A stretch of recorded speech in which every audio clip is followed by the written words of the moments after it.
आप सभी का दिव्य साधना चैनल में बहुत बहुत स्वागत है। आज हम बात करेंगे हमारे सनातन धर्म के अनुसार हमारे दो महान ग्रंथ हैं, एक श्री रामचरितमानस, दूसरा श्रीमद् भागवत गीता।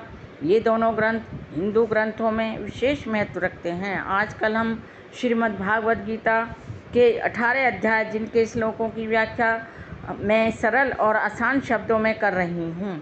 अब तक मैंने श्रीमद् भागवत गीता की भूमिका की और उसके पहले अध्याय जिसका नाम है कुरुक्षेत्र के युद्ध स्थल में सैन्य निरीक्षण के श्लोकों की व्याख्या मैं सरल और आसान शब्दों में कर चुकी हूँ। अब आगे मैं करूँगी श्रीमद् भागवत गीता के दूसरे अध्याय जिसका नाम है गीता का सार।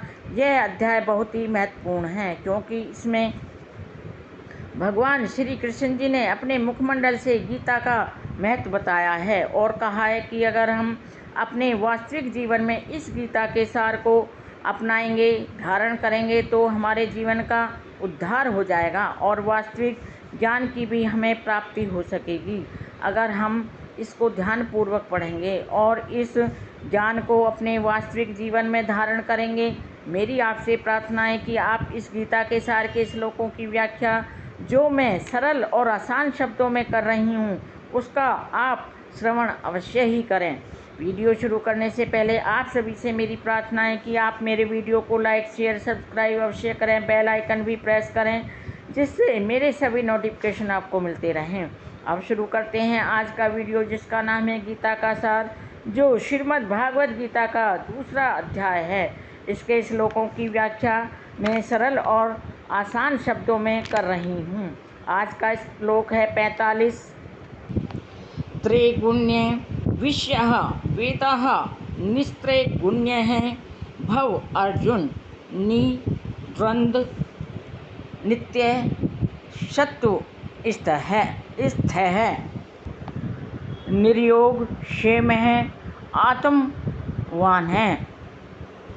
भगवान श्री कृष्ण जी अर्जुन को समझाने का प्रयास कर रहे हैं और कह रहे हैं वेदों में मुख्यतया प्रकृति के तीनों गुणों का वर्णन हुआ है। हे अर्जुन, इन तीनों गुणों से आप ऊपर उठो, समस्त दैत्यों और लाभ तथा सुरक्षा की सारी चिंताओं से मुक्त होकर आत्मपरायण बनो और युद्ध करो।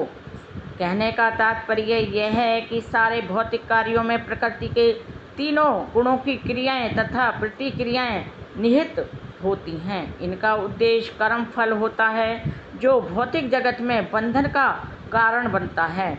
वेदों में मुख्यतया सकाम कर्मों का वर्णन हुआ है जिससे सामान्य जन क्रमशः इंद्रिय तृप्ति के क्षेत्रों से उठकर आध्यात्मिक धरातल तक पहुंच सकें। कृष्ण अपने विषय तथा मित्र के रूप में अर्जुन को सलाह देते हैं कि वह वेदांत दर्शन के आध्यात्मिक पद तक ऊपर उठे जिसका प्रारंभ ब्रह्मा जिज्ञासा अथवा परम आध्यात्मिकता पर प्रश्नों से होता है। इस भौतिक जगत के सारे प्राणी अपने अस्तित्व के लिए कठिन संघर्ष करते रहते हैं। उनके लिए भगवान ने इस भौतिक जगत की सृष्टि करने के पश्चात वैदिक ज्ञान प्रदान किया है जो जीवन पर्यंत तथा भवबंधन से छूटने का उपदेश देता है। जब इंद्रिय तृप्ति के कार्य क्या कर्म कांड समाप्त हो जाते हैं तो उपनिषदों के रूप में भगवत साक्षात्कार का अवसर प्रदान किया जाता है। ये उपनिषद विभिन्न वेदों के अंश हैं। उसी प्रकार जैसे भगवत गीता पंचम वेद महाभारत का एक अंग माना जाता है, उपनिषदों से भी आध्यात्मिक जीवन का शुभारंभ होता है। जब तक भौतिक शरीर का अस्तित्व होता है तब तक भौतिक गुणों की क्रियाएं प्रतिक्रियाएं हमेशा होती रहती हैं। मनुष्य को चाहिए कि वह सुख दुख या शीत और गर्मी जैसी दैत्यताओं को सहन करना सीखे, अर्थात वह सुख दुख और सर्दी गर्मी जैसी जो अवस्थाएं हैं उनको सहन करना सीखे। इस प्रकार हानि लाभ की चिंता से मुक्त हो जाता है।